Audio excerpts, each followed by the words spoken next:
শুভেচ্ছা। আজ পড়ছি তারাস বুলবা, নিকোলাই গোগোল। বইটির বাংলায় অনুবাদ করেছেন অরুণ সোম। অধ্যায় 1। ঘুরে দাঁড়াও তো বাচ্চা, কীরকম সংসাজা হয়েছে, পুরুতদের আলখাল্লার মতো। কি পরেছ এটা? একাডেমিতে সবাই এমনি সাজে নাকি? এ কথা বলে বৃদ্ধ বুলবা স্বাগত জানালেন তার 2 ছেলেকে। তারা কিয়েভ সেমিনারিতে শিক্ষা শেষ করে গৃহে তাদের পিতার কাছে প্রত্যাবর্তন করেছে। ছেলেরা সব গোড়া থেকে নেমেছে, বলিষ্ঠ 2টি যুবক, চোখের দৃষ্টিতে তখনও সলজ্জ ভাব। সম্প্রতি পাশ করা সেমিনারি ছাত্রদের মতো তাদের সবল সুস্থ মুখ, পুরুষের প্রথম উদ্গত শ্বশ্রুরাজির আবৃত, এখনো তাতে খুর পড়েনি। পিতার এই অভ্যর্থনায় তারা ভীষণ অপ্রতিভ হয়ে গেল। নিশ্চল হয়ে দাঁড়িয়ে রইল মাটিতে, দৃষ্টি নিবন্ধ করে। দাঁড়াও, ভালো করে তোমাদের দেখে নিতে দাও। ছেলের দুটিকে ঘুরিয়ে ফিরিয়ে দেখতে দেখতে বুলবা বলে চললেন, আবার কেমন লম্বা লম্বা পোশাক গায়ে চড়ানো। পোশাক বটে, এমন পোশাক দুনিয়ার কেউ কখনো দেখেনি। তোমাদের একজন একটু দৌড়াও তো দেখি, একবার আলখাল্লা জড়িয়ে গিয়ে হুমড়ি খেয়ে পড়ে যাও কিনা। হেসো না বলছি, হেসো না বাবা, বড় ছেলেটি শেষটায় বলেই ফেলল। দেখো একবার তেজ কত, হাসবো না কেন শুনি? তুমি আমার বাবা হলেও যদি হাসো তবে ঈশ্বরের দিব্যি ধরে ঠেঙানি দেব। কি বললি বেটা হারামজাদা, মারবি বাবাকে? কয়েক পা পিছিয়ে গিয়ে তারাস বুলবা অবাক হয়ে বললেন, হলেই বা বাবা, অপমান করলে আমি কাউকে গ্রাহ্য করি না। কিভাবে লড়তে চাস তুই আমার সঙ্গে? ঘুষুঘুষি? যা খুশি হলেই হলো। তাহলে ঘুষুঘুষি হোক। আস্তিন গুটিয়ে বললেন তারাস বুলবা, দেখবো আমি তোর ঘুষির কত জোর হয়েছে। দীর্ঘদিন বিচ্ছেদের পর প্রীতি মিলনের পরিবর্তে পিতাপুত্র পরস্পরকে পাঁজরে, কোমরে ও বুকে ঘুষি চালাতে লাগলো। একবার পিছিয়ে গিয়ে দেখে, আরেকবার এগিয়ে এসে আক্রমণ করে। ওগো ভালো মানুষেরা, দেখো একবার, বুড়োর বুদ্ধি লোপ হয়েছে, একদম মাথা খারাপ হয়ে গেছে। চৌকাঠে দাঁড়িয়ে চেঁচাতে লাগলেন ছেলেদের বিবর্ণা, শীর্ণা ও স্নেহময়ী মা। এখনো তিনি তার প্রাণাদিক ছেলেদের আলিঙ্গন করতে পারেননি। ছেলেরা বাড়ি এলো, 1 বছরেরও ওপর তাদের দেখেননি। আর হায় ঈশ্বর, ওনার মাথায় ঢুকলো কিনা ঘুষুঘুষি। না, দারুণ লড়েছ, বুলবা থেমে বললেন। ঈশ্বরের দিব্যি, খুব ভালো হয়েছে। দম নিতে নিতে তিনি বলতে লাগলেন, এত ভালো যে লড়াইটা না বাঁধলেই হতো। খাসা কষাক বটে। এসো বাচ্চা, আমার স্বাস্থ্য অটুট হোক। এসো এবার আমরা চুমু খাই। পিতা পুত্র পরস্পরকে চুম্বন করতে লাগলেন।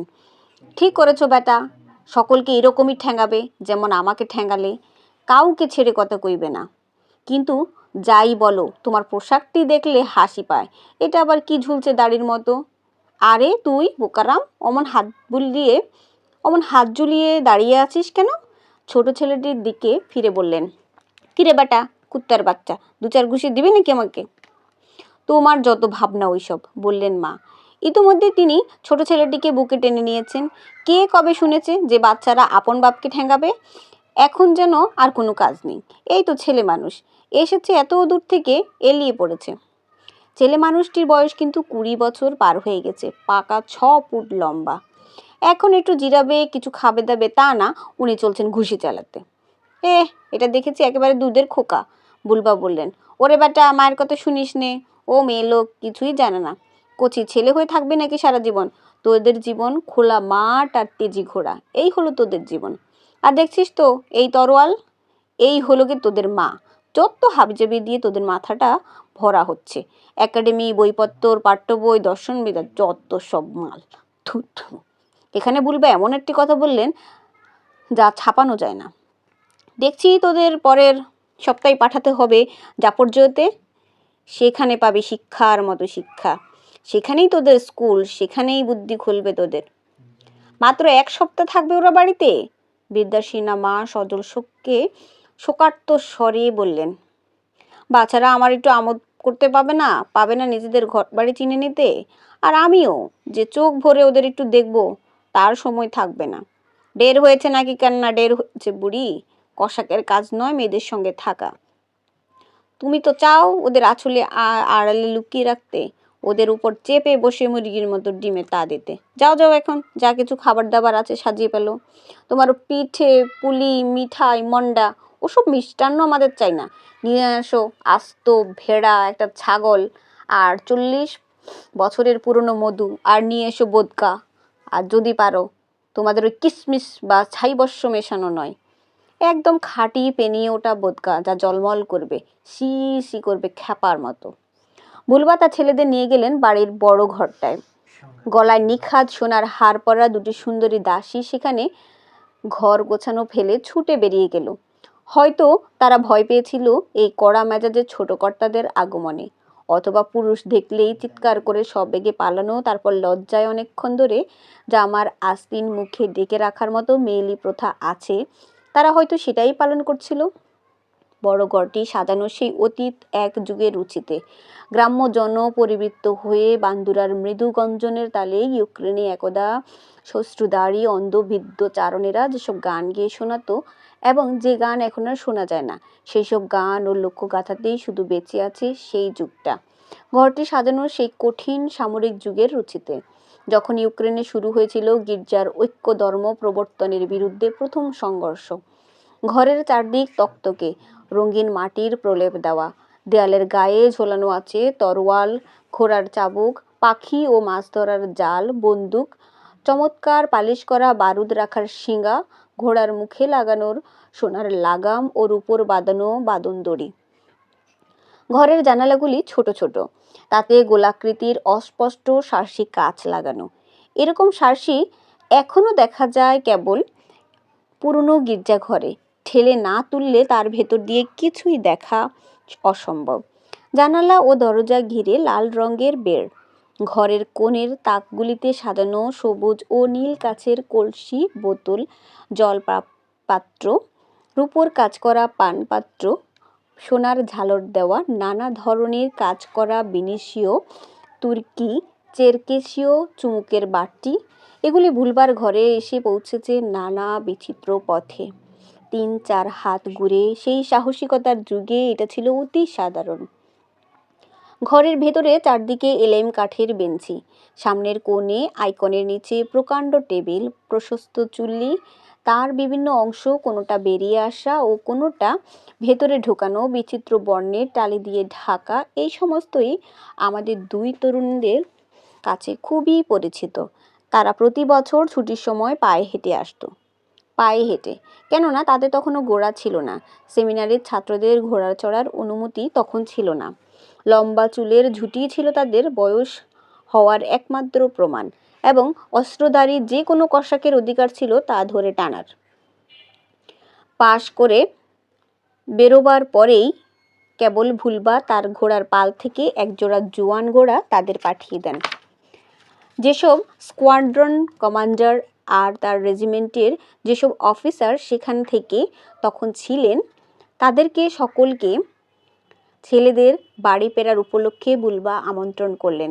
তাদের মধ্যে দুজন এবং তার পুরনো বন্ধু কসাক ক্যাপ্টেন দমিত্র তবকাচ আসার সঙ্গে সঙ্গে তিনি তাদের কাছে গিয়ে ছেলে দুটিকে উপস্থিত করে বললেন, দেখুন কি বাহাদুর ছেলে এরা, আমি শিগগিরই এদের সেচে পাঠাবো।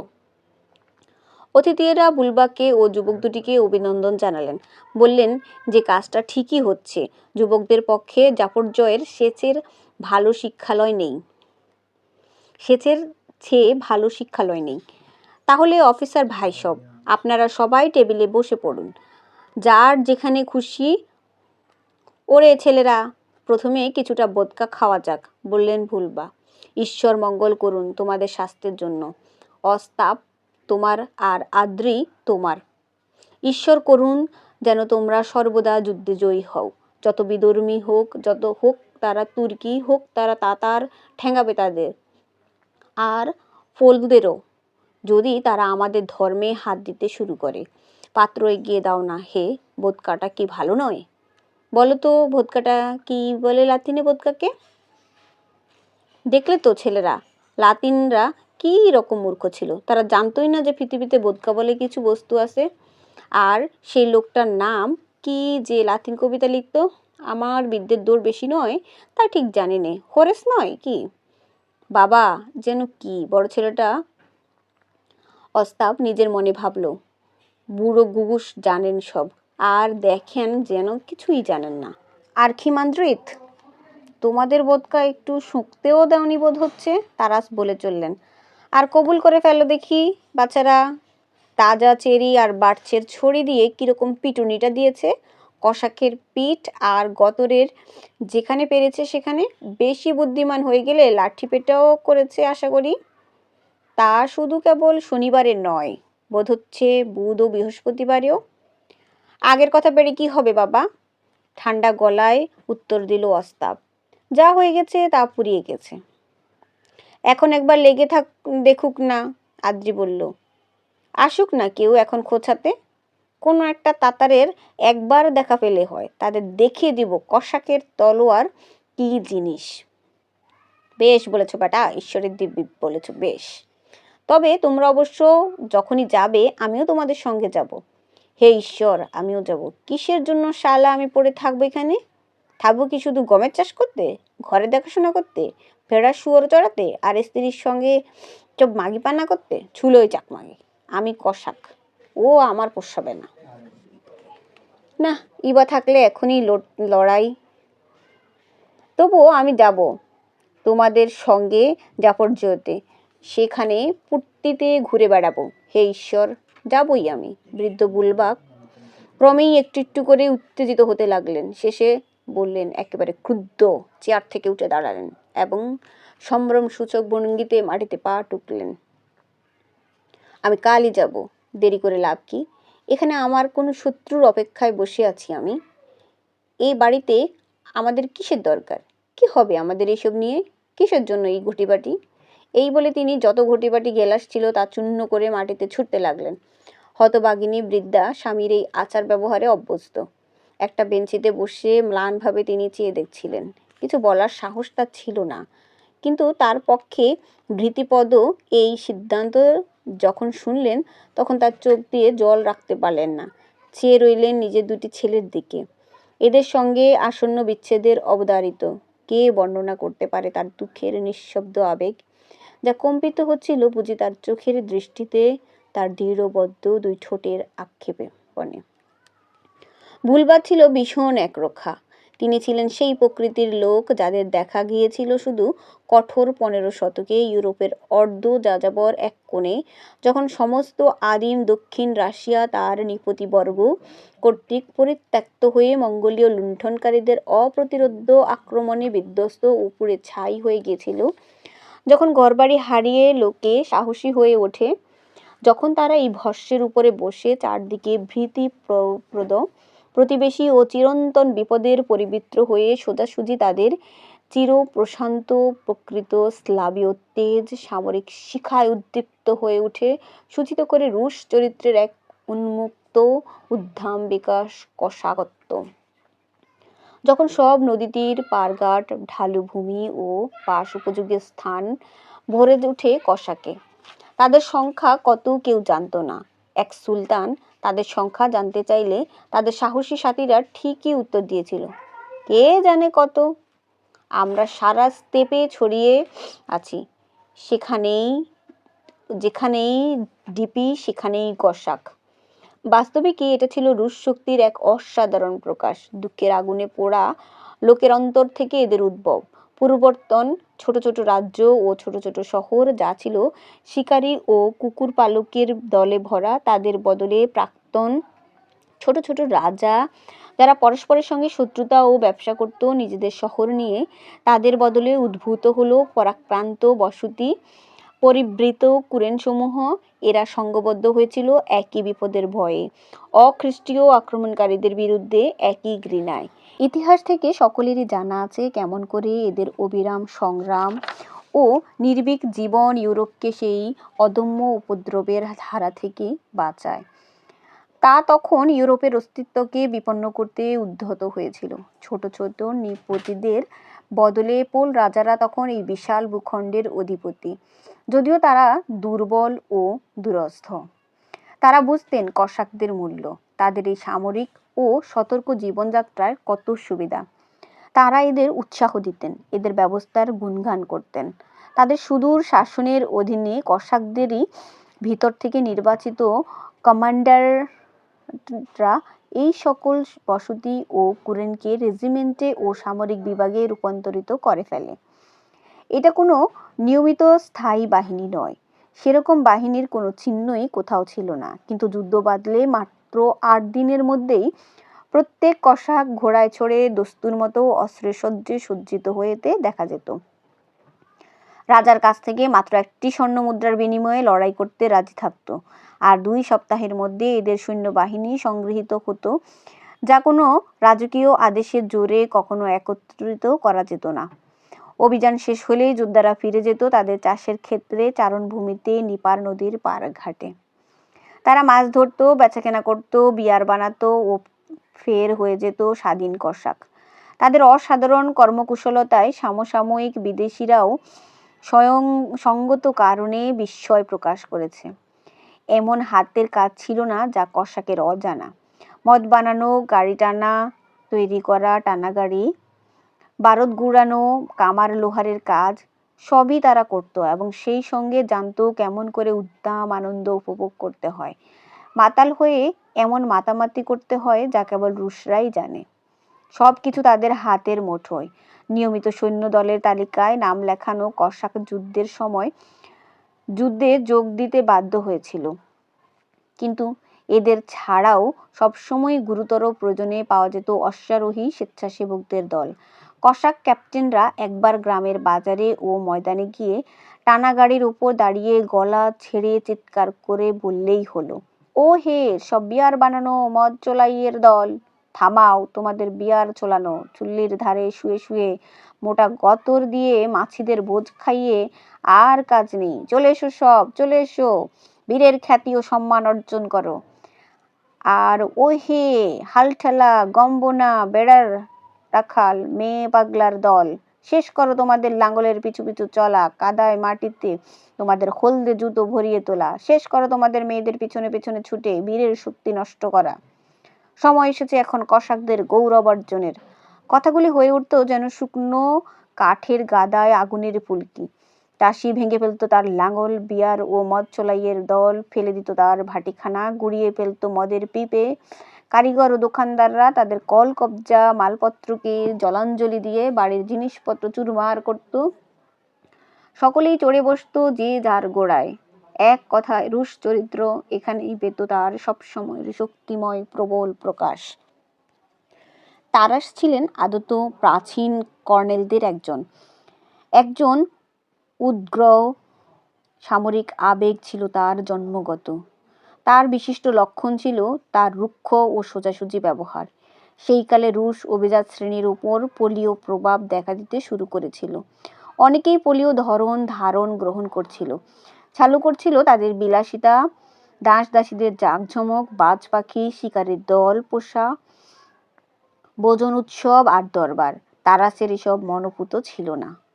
তিনি ভালোবাসতেন কসাকদের সাদাসিধা জীবন, যারা ওয়ার্শ দিকে ঝুঁকতে সেই সব বন্ধুদের সঙ্গে তার বিবাদ বাধত। তিনি তাদের বলতেন পোলীয় প্রভুদের বৃত্ত। সর্বদাই তিনি অক্লান্ত আর নিজেকে ভাবতেন সনাতন খ্রিস্টীয় ধর্মের ন্যায়সঙ্গত রক্ষাকর্তা। যেখানে ইজাদারের অত্যাচারের বিরুদ্ধে অথবা কোনো নতুন চিমনি ট্যাক্সের বিরুদ্ধে অভিযোগ শোনা যেত, সেই সবই গ্রামেই তিনি শত প্রবৃদ্ধ হয়ে উপস্থিত হতেন। তিনি নিজেই কসাকদের সহায়তায় বিচার নির্বাহ করতেন। তার নিয়ম ছিল যে 3টি ব্যাপারে তলোয়ার সর্বদা ব্যবহার করে চলা, যথা যদি পোলীয় কর্মচারীরা কসাক মণ্ডলের উপযুক্ত সম্মান না দেখায় এবং তাদের সামনে মাথার টুপি না খোলে, যদি কেউ সনাতন খ্রিস্টীয় ধর্মকে পরিহাস করে, পিতৃপুরুষের আচারবিধি না মানে, আর সর্বশেষে যদি শত্রুপক্ষ হয় মুসলমান কিংবা তুর্কি, যাদের বিরুদ্ধে তার মতে খ্রিস্টান জগতের গৌরবের জন্য যে কোনো অবস্থায় অস্ত্র ব্যবহার করার ন্যায়সঙ্গত। এখন থেকে তিনি এই ভেবে পুলকিত হলেন তার 2 ছেলেকে নিয়ে সেচে হাজির হয়ে কিভাবে তিনি বললেন, দেখো তোমরা কেমন 2টি খাসা জোয়ান তোমাদের জন্য এনেছি। কিভাবে তিনি যুদ্ধে পোড় খাওয়া প্রবীণ বন্ধুদের সঙ্গে তাদের পরিচিত করে দিবেন, কিভাবে যুদ্ধবিদ্যায় ও পানোন্মাদে তাদের প্রথম সাফল্যে নিজে দেখবেন। প্রাণোন্মদকেও তিনি ধরতেন বীরের মর্যাদায় অন্যতম। তিনি প্রথমে ভেবেছিলেন তাদের একলাই পাঠাবেন, কিন্তু তাদের তারুণ্য, তাদের দীর্ঘ আকৃতি, সবল পুরুষালী সৌন্দর্য দেখে তার যুদ্ধপ্রিয় অন্তর উদ্দীপ্ত হয়ে উঠল। তিনি নিজে পরের দিনই তাদের সঙ্গে যাবার সংকল্প করলেন, যদিও এই সিদ্ধান্তের পেছনে তার একরক্ষা খেয়াল ছাড়া আর কোনো প্রয়োজনই ছিল না। তিনি তখনই কাজে লেগে গেলেন। হুকুম জারি করতে লাগলেন, তার তরুণ ছেলেদের জন্য ঘোড়া ও সাজসজ্জা ঠিক করতে লাগলেন। আস্তাবলে ও ভাণ্ডারে যাতায়াত শুরু হলো এবং যারা পরের দিন তাদের সঙ্গে যাবে সেই সব বৃত্ত বাছাই করতে লাগলেন। ক্যাপ্টেন তবকাজকে তিনি তার কর্তৃত্ব দিয়ে গেলেন এবং সঙ্গে সঙ্গে কড়া আদেশ দিয়ে রাখলেন যে তিনি শেষ থেকে যদি কোনো সংবাদ পাঠান তাহলে তৎক্ষণাৎ যেন সমস্ত রেজিমেন্টকে নিয়ে শেষের দিকে যাত্রা করা হয়।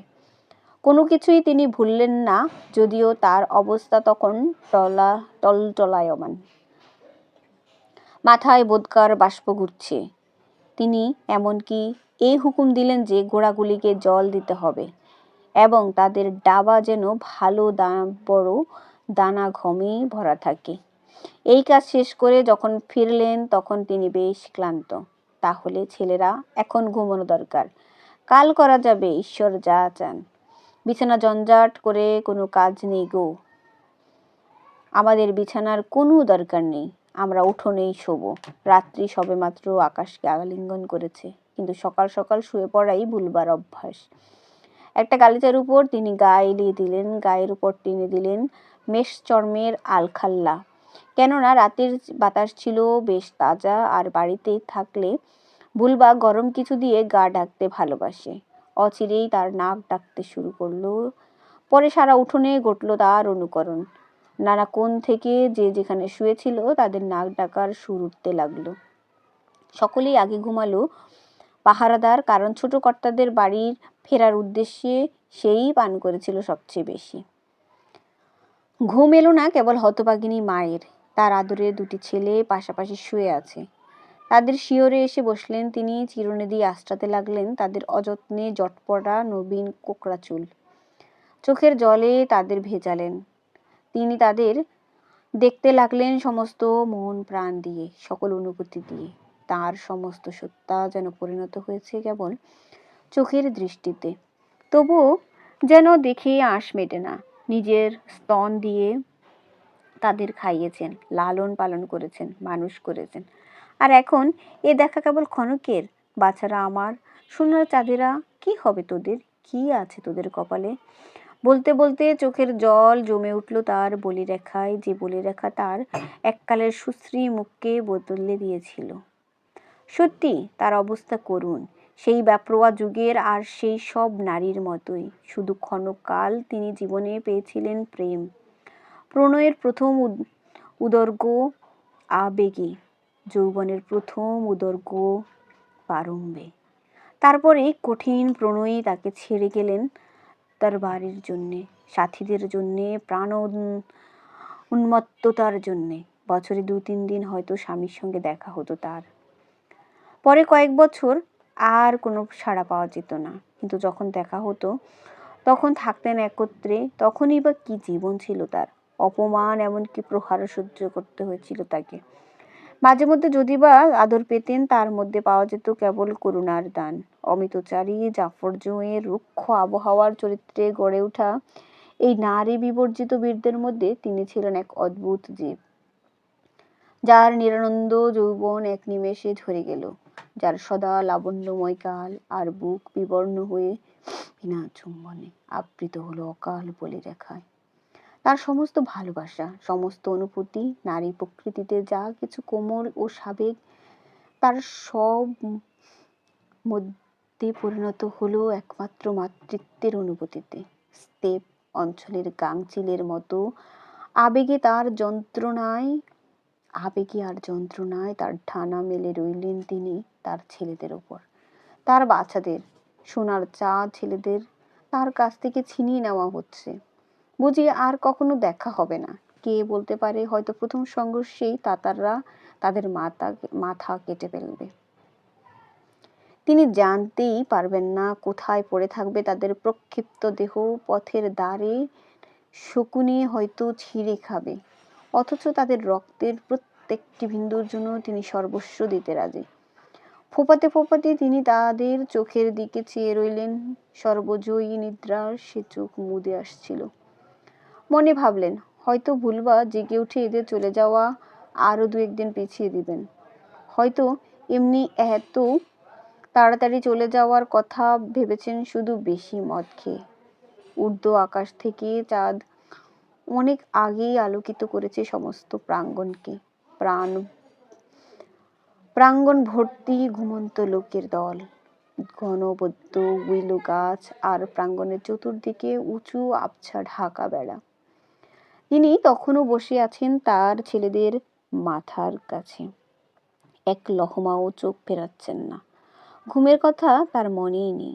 ইতিমধ্যে ঘোড়ারা উষার আগমন টের পেয়ে ঘাস চিবানো বন্ধ করে শুয়ে পড়েছে। উইলো গাছের মাথায় শুরু হয়েছে পাতার পিসপিস, একটু একটু করে সেখান থেকে একেবারে নিচে নেমে এলো।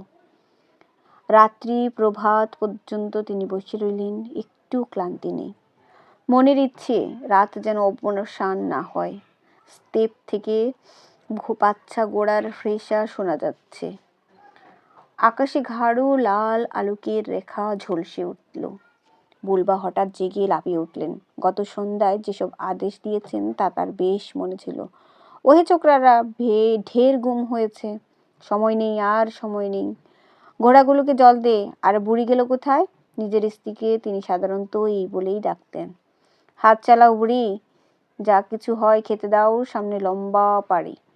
হতভাগিনী বৃদ্ধার শেষ আশা নিভে গেল। হতাশ হয়ে তিনি স্খলিত পদে ভিতরে গেলেন। চোখের জলে তিনি প্রাতরাশের আয়োজন করতে লাগলেন।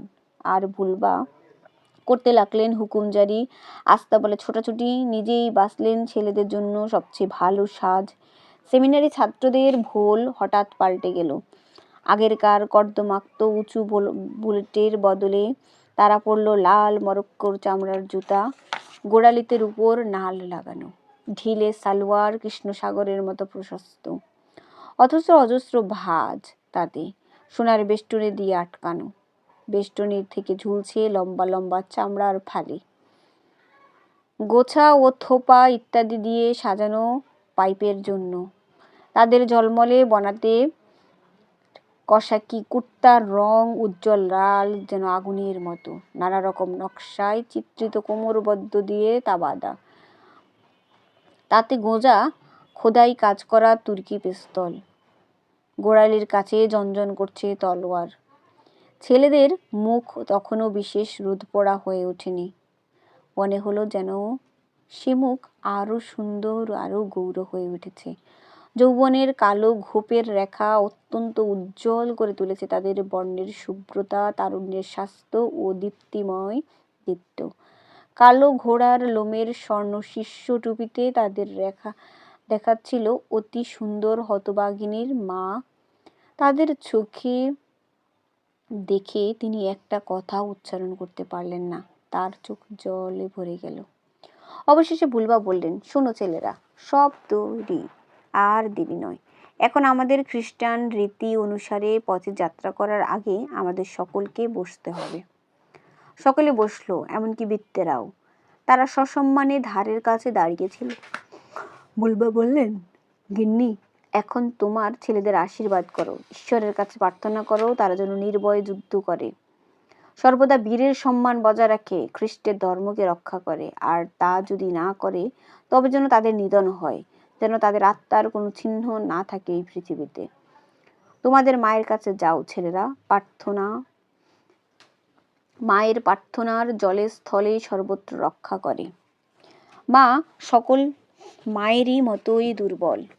তাদের আলিঙ্গন করলেন ও দুটি ছোট বিগ্রহ বারবার ফোপাতে ফোপাতে তাদের গলায় ঝুলিয়ে দিলেন। তোমাদের রক্ষা করুন মেরি মাতা, ভুলো না বাছারা, তোমাদের মাকে অন্তত খবর দিও তোমাদের। আর কিছুদিনই বলতে পারলেন না। ভুলবা বললেন, চলো হে, আমরা এখন যাই। জিন বাঁধা অশ্বেরা ধারে দাঁড়িয়েছিল। বুলবা এক লাফে তার শয়তানের উপর চেপে বসলেন। পিঠে আরোহীর জগদ্দল চাপে ঘোড়াটা পাগলের মতো টলে উঠল, কারণ বুলবা ছিলেন অসম্ভব ভারী ও মোটা। ছেলেরাও ঘোড়ায় চড়ে বসেছে দেখে মা ছুটে গেলেন ছোটটির দিকে। এই ছেলেটির মুখে ছিল কেমন একটা কোমলতার ভাব। তিনি তার রেকাব ধরে লাগামে ঝুলে পড়লেন। নিজের হাত থেকে ছেলেটিকে ছাড়তে চাইলেন না। চোখে তার হতাশার দৃষ্টি। দুজন জোয়ান কসাক সযত্নে তাকে তুলে ঘরে নিয়ে গেল। কিন্তু তিনি দেখলেন যে তারা প্রাঙ্গণ পার হয়েছে। অমনি বয়স সত্ত্বেও বন্য ছাগির মতো ক্ষিপ্র বেগে তিনি তাদের দিকে দৌড়ে গেলেন। অবিশ্বাস্য শক্তিতে ঘোড়া থামিয়ে উন্মত্ত অদম্য আবেগে তার একটি ছেলেকে জড়িয়ে ধরলেন। তাকে আবার ফেরানো হলো। তরুণ কসাকেরা অগ্রসর হলো ভারাক্রান্ত হৃদয়ে, চোখের জল চেপে রাখলো পিতার ভয়ে। বুলবা নিজেও কিছুটা বিচলিত হয়েছিলেন, যদিও তা প্রকাশ না করার চেষ্টা করেছিলেন তিনি। দিনটি ছিল ধূসর, ঘাসের সবুজে উজ্জ্বল কঠিনতা। পাখির গানগুলিও যেন বেসুরো। তারা চলতে চলতে পিছনে তাকালেন। তাদের গ্রাম যেন মাটিতে ঢুকে গেছে। মাটির উপরে যেন কিছুই দেখা যায় না, কেবল দেখা যায় তাদের বাড়ির উপরকার দুটি চিমনির চূড়া আর গাছগুলির মাথা। এই গাছের ঢালে তারা এককালে চড়ত কাঠবিড়ালের মতো। পরে তাও দৃষ্টির আড়ালে চলে গেলে দেখা গেল কেবল দূর তৃণভূমি। সেই তৃণভূমি যা দেখে তাদের মনে পড়ল তাদের জীবনের সমস্ত কথা। সেই যখন তারা শিশির ভেজা ঘাসের উপর গড়াতো, তখন থেকে সেই দিনটি পর্যন্ত যখন তারা অপেক্ষা করত এখানেই। কখন এক কালো বুড়ো কসাক বালিকা দূর থেকে সবয়ে ছুটে পার হয়ে আসবে ক্ষিপ্র লঘু পদক্ষেপে। এখন দেখা যাচ্ছে কেবল কুয়োর লাঠিটা, তার মাথায় লাগানো গাড়ির চাকা আকাশের পটভূমিতে আঁকা।